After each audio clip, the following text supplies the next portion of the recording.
हरि अनंत हरि कथा अनंता। आज की कथा भारतीय संस्कृति के एक ऐसे चिर परिचित प्रतीक पर आधारित है जिसे बचपन से आप भी देखकर आश्चर्य करते होंगे। जी हां, मां काली की प्रतिमा।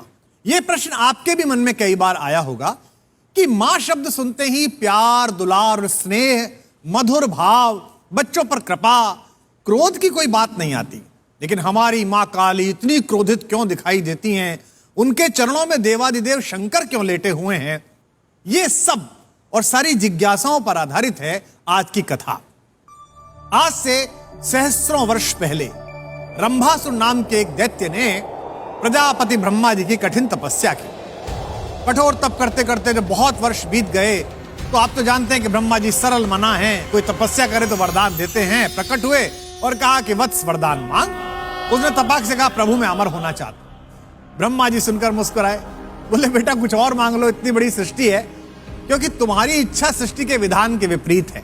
रंभासुर ने अपनी दुर्बुद्धि लड़ाई और कहा कि भगवान मुझे ऐसा वरदान दीजिए कि मेरे रक्त की बूंद पृथ्वी पर गिरे तो मैं दोबारा जन्म ले लूं। यह अनोखी मांग सुनकर ब्रह्मा जी के मन में शंका हुई, लेकिन वो तो वचनबद्ध थे। उन्होंने कहा ठीक है, तथास्तु, मगर एक बात याद रखना बेटे, इस वरदान के बाद भी तुम अमर नहीं हो।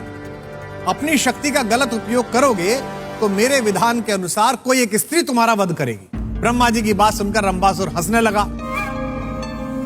उसने कहा कि मैं तो अभी क्षण से रक्त बीज हूं, अब तो मेरा वध आप भी नहीं कर पाएंगे प्रभु, चूंकि महिला करेगी। सृष्टि के सर्जक उस मूर्ख राक्षस की दुर्बुद्धि पर मुस्कुराए और अंतर्धान हो गए। शक्ति को संभालना सबके वश की बात नहीं है और दुराचारी व्यक्ति के वश में तो बिल्कुल नहीं है। यही हाल रक्तबीज का हुआ। वरदान के अहंकार से उसके अत्याचार की सीमाएं बढ़ने लगी।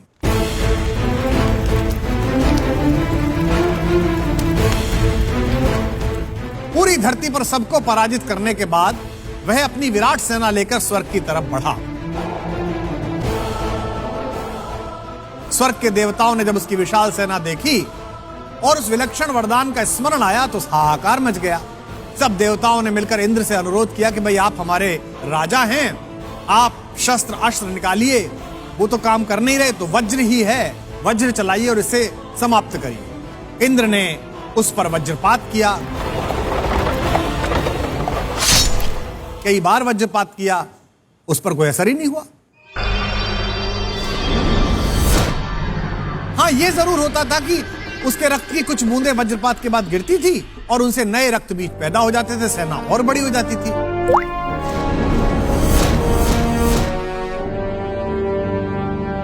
परिस्थिति विकट होने लगी। सारे देवता वहीं पहुंचे जहां से यह समस्या प्रारंभ हुई, यानी कि ब्रह्मा जी के पास।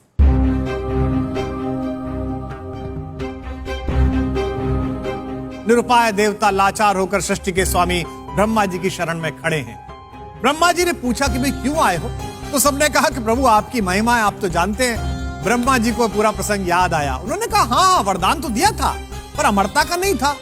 मैंने उसको कहा था कि अगर तू अनाचार करेगा तो कोई स्त्री तेरा वध करेगी, इसलिए तुम सब मिलकर अब महाशक्ति की आराधना करो। देवता आदिशक्ति की आराधना करने लगे। कठोर तपस्या के बाद आदिशक्ति मां दुर्गा के रूप में प्रकट हुई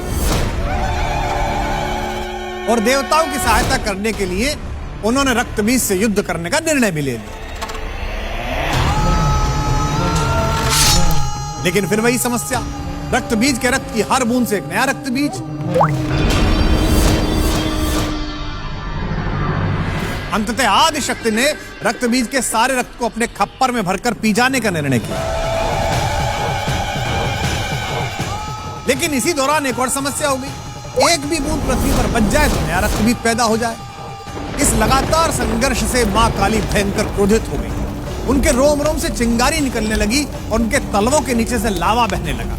अब जैसे ही कोई बूंद गिरती, उनके तलवों से नीचे से निकली हुई अग्नि की ऊष्मा उस बूंद को भस्म कर देती, यानी कि नए रक्तबीज निकलने की संभावना समाप्त होने लगी। लेकिन काली का क्रोध नहीं रुक रहा था। उन्होंने हर ओर तांडव करना शुरू कर दिया। सारे असुर उस क्रोध की ज्वाला में समाप्त हो गए। रक्तबीज का भी नाश हुआ। लेकिन कई बार आप जो काम करते हैं उसकी कंटिन्यूटी में, उस गुस्से में या उस प्रसन्नता में समय की सीमा से बाहर निकल जाते हैं। क्रोधित मां काली का तांडव भी उसी अवस्था से बाहर आ गया। अब वो रुक ही नहीं रही थी। देवताओं के लिए एक नई समस्या कि न रोका कैसे जाए। अब देवताओं ने देवादिदेव भगवान शंकर से प्रार्थना की। भगवान शंकर ने प्रार्थना सुनी और अंतर्धान हो गए। मां काली अपने लावा भरे पैरों से पृथ्वी को जलाती चली जा रही थीं। तभी अचानक देवादिदेव रुद्र शंकर प्रकट हुए और उनके चरणों में लेट गए। परम चेतना देवादिदेव भगवान को नीचे इस दशा में देखकर मां का सारा क्रोध समाप्त हुआ और उन्होंने उन्हें प्रणाम किया और सारी पृथ्वी विनाश से बच गई। ये तो थी कथा, किंतु इस कथा का सार क्या है?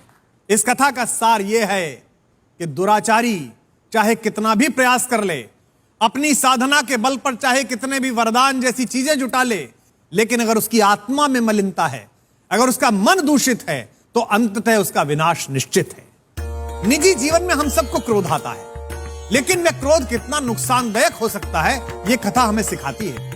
सदा याद रखिए कि शुभ कर्म में जुटे होने के बाद भी आपका क्रोध किसी की सृष्टि को समाप्त कर सकता है। एक और सुंदर प्रतीक है, जरा सोचिए ठहर कर कि मां काली का क्रोध कैसे शांत हुआ। यह कोई साधारण काम नहीं है। इसके लिए भगवान शिव जैसा पुरुषार्थ चाहिए, जगत के विष को अपने कंठ में रोक लेने की शक्ति चाहिए। और अगर आपके अंदर यही सात्विक शक्ति का अंश है, क्रोध को शांत करने की यही क्षमता है, तो आपका जीवन महादेव की प्रतिपल पूजा की तरह है, वंदित है, आदर्श है।